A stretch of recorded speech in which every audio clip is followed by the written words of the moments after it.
one gal of two gals in Kentucky, and today I'm at the Arboretum in Lexington, Kentucky, with my trusty Honda Fit that's quite dirty from the horrible icing weather we've had the last week and a half, and I have something to show all of you guys.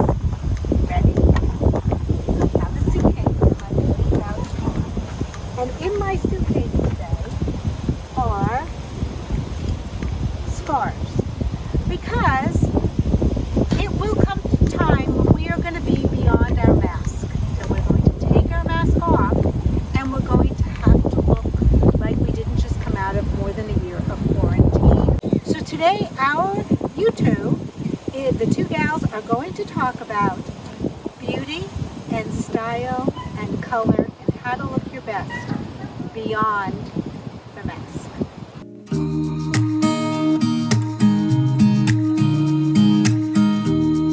Hi, I'm Joan, And I'm Ellen, and we're Two Gals in Kentucky. Hi, Ellen. How are you today? I'm doing fine, Joan. How are you doing? I'm doing fine. I'm so glad that we're outside again in this beautiful arboretum. Now, we are in high winds with a storm headed our way, so we may have to talk a little fast. Yeah, we may have to talk really fast. I felt a little bit like Mr. Rogers in this journey, but yeah, we are going to have to talk really fast. We've had our hats blow off, our scarves blow out, we both fell in the snow, so... Tripods tipped over more than once. Yeah, so we're on the alert. So, so Joan, so today we are going to talk about beyond the mask. Yes. Because you all guys know that if you put on a mask, what do you think? You really just see your eyes, which is why I always wear eye makeup these days. Yes, it is. It's beyond the mask. And what happens when this goes and we're not wearing our mask anymore?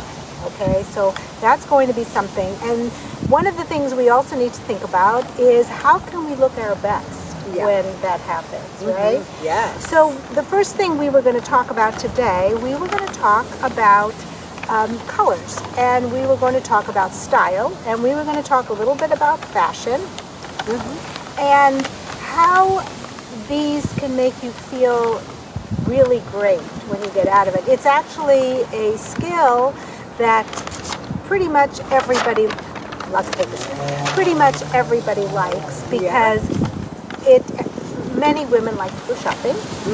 Okay, many women like different kinds of clothes, and most of us may not know the best way to go about it, right? Right, that's for sure. And I am one of them. Ellen is going to do most of the talking on this subject today, and I'm going to be taking mental notes, because I have no sense of, well, I'm developing a sense of style, but I have no real sense of style. Okay. And I think I have a little better sense of color, of what colors I should and shouldn't wear. But that's because Ellen taught me. No, she's kind of an instinctive thing. So one of the things we always talk about is, many of you have heard of Color Me Beautiful, which was about 150 years ago. But that's all a very basic idea, that all of us have different undertones of our skin. No matter what color you are, what ethnicity you are, everybody has different undertones of their skin. And when you learn a little bit about color, you'll see that that's very true. So right away you can see that if you're going to look at Joan, you would probably see she looks really good in grays. She's got blue eyes. The gray here is picking up the color in her eyes. She's got blue glasses on, and she's got pinkish lipstick on. So her undertones are probably more of the cooler undertones, which we would say would be like the summer undertones, or maybe the winter. I think she's more of a summer. And me, I wear a lot of the autumn colors, which are the warm undertones. And one of the ways they do that, and we talked about the suitcase at the beginning, my trusty suitcase in my Honda, we filled it today with scarves. Now this might be very dangerous, opening this all up like this, because we have wind. But the first thing that they say to do is they say to take a color like gold, and the part of your body that's the least affected by the sunshine or by makeup or something is the palm of your hand. And the idea of colors, of the best colors for you, and we're just going to talk briefly about this, are which ones give you a full balance. So which ones complement your skin and also show off whatever the color is. So here's gold, and here's a silver bracelet. So if I put the silver next to my skin, I don't know if you can see it, and this is really not the reason we're doing this, but what it kind of does is it kind of washes it down. If I put it next to the if I put the gold next to it, it brings out the yellow in your skin, and it really gives some break. And if you put our hands together, this is something you really have to work with, but usually you put a ring on or something like that. Obviously, she's chosen silver earrings today. So the very first thing we talk about is we talk about those undertones of your skin, and as you get older, if you're wearing like a really, really... Ooh, I like purple. Yeah. And it's vibrant. It's vibrant. Ooh. It looks very lovely on her. She probably needs a different hat with that. But she could also go with something that's a little bit lighter. These are all in her palette. Ooh. Okay. We're going to go a little bit more in her palette. And How I beautiful. love light blue. Okay. So there's Joan in her summer colors. Now watch what happens to me. Now I have no idea. I'm not watching the video. Let me take her things off. I'm going to take my stuff off here. Oops. And I'm going to put this purple. And how awful does that look on me? I think this looks probably really awful. This purple will take me over. It will take over me. It's very bright. And oftentimes when somebody says to you, I love your scarf, they do in fact love your scarf. But it doesn't look, they never really say that looks great on you. They'll say, I love your scarf. And the reason for that is that it's the scarf that's speaking. You are not even in that dynamic. So Joan, I'm going to put a couple of colors on you, and unfortunately, maybe she can comment on me instead. Okay. My colors are more of the warm colors, so I'm going to come up with... So here's a brown that's probably going to look pretty great on me. Okay, there's a brown. Oh, yes. And here is a brown that's going to look really okay on Joe, because it has different undertones to it. Okay? So she looks good in that. She may not choose that, but that's going to be called... These are balanced with our skin. It's 50-50. So as you get older, the one thing that happens is we lose a lot of our color. We start draining, our color starts draining out of us. We wear more lipstick when we never would have worn lipstick before. And we say, here's another good color for Joe. That's another good color for her. We say, oh, I really need to wear brighter colors. You need to make sure you get that balance. Color is a very complicated thing, but truly there is the spring and the autumn, which are the warm undertones. There are the winter and the summer, which are the cooler undertones. And this is all over the internet. I mean, you can see this all over the internet, these colors. But it is important for you to think about that. And the two gals in Kentucky are always available if you have a question about that. Sometimes you choose a color if you're attached to it. So let's say your mother left you that scarf.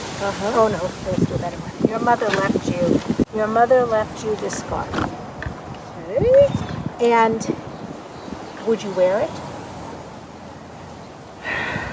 Every time you wear it, you think of your mom. Yes. That's an emotional choice. Yes. Or your boyfriend gave it to you, or your husband gave it to you, or your grandmother gave it to you just before she died. It would mean something, and you would wear it because when you wore it, you'd feel really, you'd feel good. You'd feel really good. So that's an emotional choice of a piece of a garment. Or you loved the way it looked on someone else, and you loved the way it looked on someone else so much that you're willing to think you look like that person wearing it. That could be that could be a runway model that you saw. That could be an actress. That could be an author. Anybody. You know, I don't have Meryl Streep's coloring, but sometimes I look at something she's worn and I think, gosh, I look great in that. But I don't. I look horrific, right? Right. Okay. So let's see. We're going to talk about. So Joan, what happened in style as you lost weight? When you've lost all this weight, what happens now when you go to the stores before? My style has changed as radically as would be humanly possible. Yeah. I am completely the opposite. Now, as Ellen knows, I really still struggle. I'm still trying to find my style. And Ellen said a few things when we were talking before that made a lot of sense. For example, the timing, how I spent so many decades overweight and unable to wear a lot of things that I really loved. Yeah. That even though they may not be the trending styles now, darn it, I'm wearing them because I finally can. That's right. That's right. So That's I right. don't always go by what's trending and what other people are wearing. I go by what I like, and if I didn't get to wear it when it was popular. And that really struck home with me. But my style has changed completely, and I'm coming up on a year at goal, and I'm still not struggling, but I'm still discovering my style. I'm still discovering what I like and what I don't like, and Yeah, of course. And you also think that not only your style, like you said, you might have, like we talked earlier, like you were 15 and you were overweight. I'm not saying Joan was overweight, but you were 15, you're overweight, you were born in 1945, and you... And she's not saying I was born in 1945 either. No, Okay. nor was I. But I'm trying to do a thing. So we were 15 when the 60s began. So you were 15 when Twiggy was around, when the Beatles were around, when those short little white boots were around. But you were fat. I wasn't born in 45, but in the 60s, I was chubby. I look at my pictures from elementary school. I was really sad. I couldn't wear those things. And I had very eclectic taste even then. I noticed it in what I wore. So I missed the Twiggy white boots because my legs were fat. I missed any of those short mini skirts because I wasn't comfortable in my size. I was the tallest one all the way through school until 8th grade. And so I missed all of that. So even now, I kind of look, I'm 67 years old, and I even think, because I'm short, I actually can wear, I don't wear mini skirts, but I actually can wear shorter ones, and I actually can do it. So I'm kind of throwing back a little bit. The 80s are an era of those big shoulder pads, and I think we've all... Yeah, we don't miss those. We don't miss these. But No. sometimes when you've missed those decades in being able to wear the clothes you like, you go back. Yeah, I definitely think we do. Yeah. I know that I do. And I think, really, when I think about it just now as we're talking, I find that my tastes over the year really have not changed much. My ability to wear them Oh, interesting. has changed significantly. That's very interesting. But the same things that I tended to default to as a younger woman, and I was more thin than heavy when I was younger. I went through phases, but I was more thin than heavy. And I really do think that my sense of what I like and what I don't like really has remained consistent. That's good. That's interesting. It's just my ability to wear it or not That's wear right. it that has been changing. Exactly. And we also talked about, of course, there are several factors in what you choose to wear. And we're just touching on all of these things very, very superficially. We're just kind of going through this, and we'll talk more about it. And we talked about mood boards and fashion boards for ourselves, and I think that's a bit down the road. But one of the things you have to take into account, not only your body weight, okay, but you have to take into account your height, because there are certain things that Joan is a normal size person and I'm a shorter size person. Doesn't matter the weight, doesn't matter anything, but the height. Do you have enough leg to wear a long pair of pants that are flared at the bottom that go all the way down to cover your shoes? I don't have enough leg. I'm going to look like that I've lost my legs because I'm too short. Where Joan totally can get away with. Oh, yeah. She can get away with that, okay? Are you short-waisted, where you means you have a lot of leg? Or are you long-waisted, that you don't have much leg, and how are you going to accommodate that and make an adjustment? Yeah, right. Absolutely. And as I had said to Ellen, we talked about this earlier, when I was very heavy, that was one thing. But even as small as I am now, I won't wear a belt because I'm very short-waisted. And if I wear a belt, it literally sits right under my chest. Yeah. I don't have Yeah. the body to wear a belt successfully. Yeah. Yeah. And so I won't wear a belt. Yeah. Yeah. So there's lots of different factors. You know, as she's talking, I'm thinking I'm relatively short-waisted, and I wear a belt a lot because I'm still not totally comfortable in wearing like a dress that's form-fitting. I'll wear it around my house, or I'll wear a coat over it, but I don't really. So I will wear like a looser dress, and then sometimes if it's too big, I'll put a belt on it. So I don't know where that fits in the equation, but okay. So one of the other styles that's very, very prevalent is called the Lagenlook. Lagenlook in German means the layered look, which means you are wearing, and I'm sure that Vince will put some pictures on this. They are the outfits that are like these free form. And best example would be is if we talk about the series Grace and Frankie, or Frankie and Grace. It's Frankie and Grace. Okay. Lagenlook is pretty much the style that Frankie wears all the time. They're the free form sculpture kind of garments they're just free form, and you don't see the body underneath it. You don't see the bulges and the bumps and all of the damage underneath it. There's two ideas about that. One is when you really need to look good, you can wear one of those dresses or skirts or pants and just kind of wrap a really nice scarf around it, a couple of big bulky pieces of jewelry, and you're doing fine.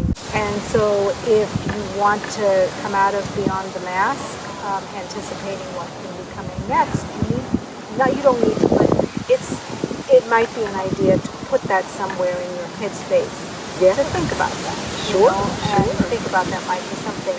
Weight loss is not only for beauty, weight loss is also for health. And when it's done in the right way, that's not necessarily I do it, in the right way, but most of the time I try, as Joan does, and it will give you more ability to walk down steps, to play with your grandkids, or to go for a walk, or to get on and off an airplane, or run up and down steps when you don't want to get in an elevator because of COVID or whatever. So it does give you a little bit more freedom health-wise too. Are there any actresses or actors or singers that you kind of like what they're wearing? Madonna's out. Right. Although I kind of like the glitter she wears. I love those sparkles. But Madonna is out. But you told me there was nobody. Yes. And Ellen is incredibly perplexed by this. I am. I'm surprised. I wonder if most people are like that. But so we're thinking that we're going to need to do a survey now. And feel free to comment. But I told Ellen that no, I really can't say with any honesty that there is anybody, that there has ever been anybody that I've said to myself, wow, I just love the way she looks. I just love that look that I kind of patterned myself after, or I wished I could wear. Yeah. There absolutely is not. Yeah, it's interesting because what many of now the companies are doing, the retail places are doing. I mean, Neiman Marcus does it. I think Bergdorf probably does it. Saks does it. Nordstrom does it. Ann Taylor does it. I'm just naming a bunch of Madewell does it. They actually have on their website, like let's say you're going to buy a pair of pants or a skirt. They'll say, well, what about this thing to go with it? And I'm trying to think. There are actually, I think even Kohl's does it. Yeah. So it's all different levels of stores, and they say, well, what about these shoes, and what about this sweater, and what about this? And you can, at an amateurish level or at a novice level, not amateurish, but novice level, you can begin to say, okay, I love these jeans, and find those jeans on that site and kind of see how they put together an outfit and just adapt it. And it's a lot of fun. The magazine In Style is for a much younger audience for the most part, but they also talk about that. They talk about how you can put pieces together to get a look. There's two things about a look.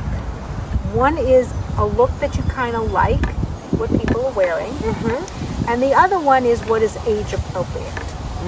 Now, I'm not being ageist, okay?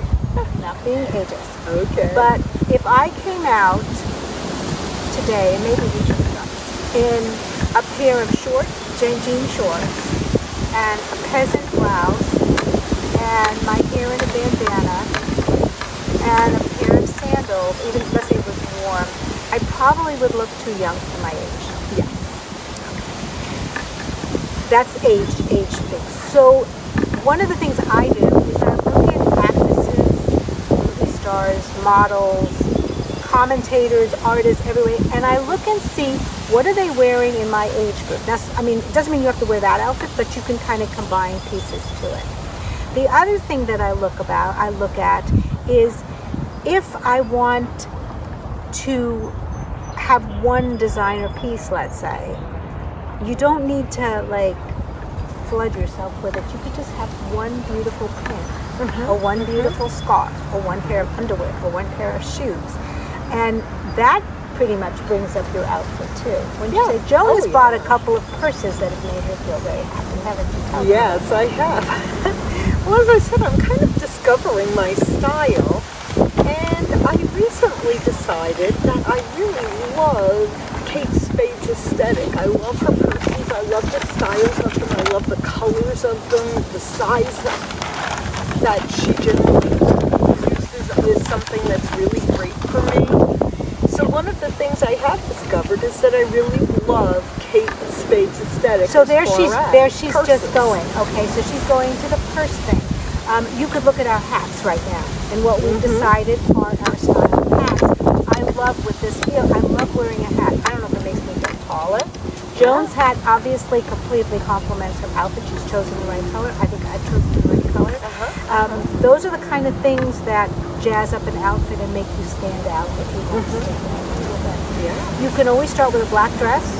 A black dress is anywhere. Yeah.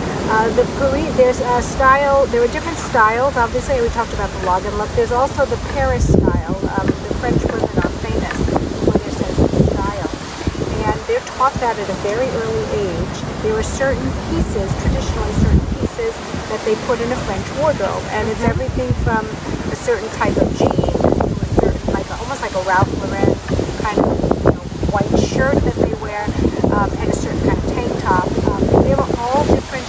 Everybody needs to find their retail brands that they fit them the best. But style is an important thing. Your eyeglasses are important, as Joan and I tell them about that story. Yes.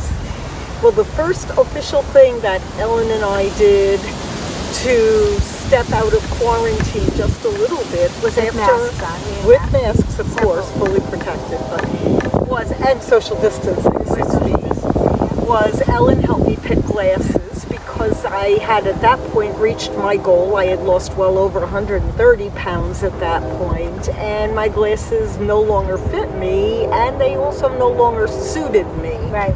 So Ellen and I went glasses shopping, and she was able to tell me what style and what shape of glasses and what colors helped me and what colors didn't, and I really now I have glasses that speak to me. That's right.